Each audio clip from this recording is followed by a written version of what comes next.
এবার কমলি শাক কটা একটু ভাজি করতো, তা প্রথমে আছে তোমার পেঁয়াজ দাও ওর ভিতরে, কাঁচা ঝালগুলো দিয়ে দাও, নাড়াচাড়া করো। এবার কলমি শাকগুলো দিয়ে দাও, একটু হলুদ দাও, পরিমাণ মতো একটু লবণ দাও, দিয়ে আরেকটু নাড়াচাড়া করো। এবার ঢাকা দিয়ে দাও, ভালো করে নাড়াচাড়া করো।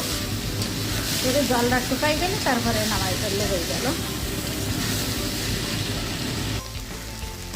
এবার আর একটুখানি তেল দাও, নাই কিন্তু ওই শাকে তেল না ভালো ঠিক মতো না হলে পরে পেট খারাপ করে সে শাক, আর ভিটামিনও নষ্ট হয়ে যায়। তেল সামঞ্জস্য না হলে ভিটামিন থাকে না।